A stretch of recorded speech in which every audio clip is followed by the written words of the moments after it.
तो दोस्तों, जैसा कि आप सभी ने थंबनेल पे पढ़ ही लिया होगा कि मैंने कहा है कि अडानी पावर को छोड़ के सर्वोटेक पावर शेयर में इन्वेस्ट कीजिए। तो डेफिनेटली ये शेयर काफ़ी ज़्यादा अच्छे रिटर्न दे सकता है।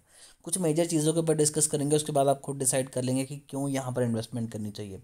पिछले 5 दिनों में 3% की गिरावट है। पिछले एक मंथ में 7% के पॉजिटिव रिटर्न।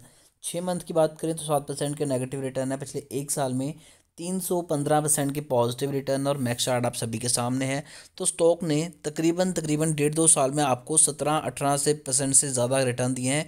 और अगर लो से हाई की बात करें तो यहाँ पर 3500% के पॉजिटिव रिटर्न निकल के आते हैं।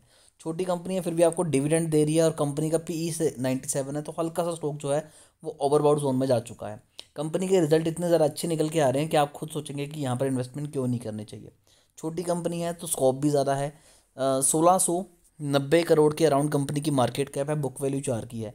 छोटी कंपनी है फिर भी आपको अच्छा खासा डिविडेंड दे रही है। रिटर्न ऑन कैपिटल एम्प्लॉयड 17.7 है, डिसेंट है। रिटर्न ऑन इक्विटी 16.8 है, अगेन एक अच्छी रिटर्न ऑन इक्विटी इन्होंने मेंटेन करके रखी हुई है। और अगर बात करें प्रमोटर होल्डिंग की तो 60.6% है, जो कि ठीक ठाक है, अच्छी हुआ है। सेल्स की बात करें तो 104% सेल्स बढ़ी है और 403% बढ़ा है इनका प्रॉफिट। रिजर्व में कंपनी के पास 67 करोड़ रुपीज़ है और कर्जा कंपनी के ऊपर 47 का है। यानी कि कंपनी आराम से अपना जो कर्जा है वो निकाल सकती है। उसके बाद अगर हम यहाँ पर देखें तो कंपनी लगातार आपको गुड क्वार्टर रिजल्ट निकाल के दे रही है।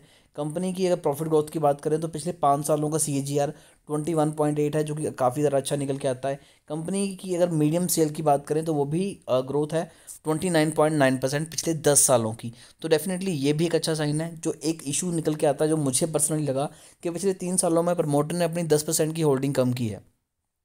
अब क्वार्टर की जगह हम सीधा बात करेंगे प्रॉफिट एंड लॉस मार्च 2012 से लेके अभी तक। तो मार्च 2012 में 21 करोड़ की कंपनी की सेल्स थी, जो कि अब 250 करोड़ की हो चुकी है। तो हर साल कंपनी की सेल्स बहुत अच्छे तरीके से बढ़ रही है।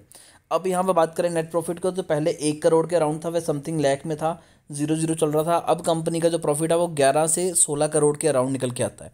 तो ये भी एक अच्छा है। उसके बाद कंपनी की कंपाउंड प्रॉफिट ग्रोथ की बात करें तो 10 सालों की 61 है, 5 सालों की 22 है, 3 सालों की 130% है। तो डेफिनेटली आप यहाँ से भी आइडिया लगा सकते हैं कि कंपनी कितना ज़्यादा अच्छा परफॉर्म कर रही है। इन्वेस्टर्स की बात करते हैं तो ये चीज़ यहाँ पर मेंशन नहीं है, बट आप देख सकते हैं कि मैंने आपको ऊपर भी बताया कि पिछले कुछ सालों में कंपनी के जो प्रमोटर्स हैं उन्होंने 10% की होल्डिंग जो है वो अपनी कम की है। इससे पहले कंपनी की होल्डिंग 70% के अराउंड थी, जो कि काफ़ी ज़्यादा अच्छी थी। तो ओवरऑल स्टॉक अच्छा है, रिजल्ट भी अच्छे आ सकते हैं और Q3 में भी कंपनी ने झंडे ही गाड़ने हैं। अगर हम यहाँ पर देखेगा तो Q2 में कंपनी का जो रेवेन्यू है ईयर ऑन ईयर बेसिस पे 150% इंक्रीज़ हुआ था। नेट इनकम 1055% इंक्रीज़ हुई थी। डिल्यूट EPS 900% इंक्रीज़ हुआ। तो रिजल्ट अच्छे आएंगे और कंपनी फिर से आपको भागती हुई नजर आएगी।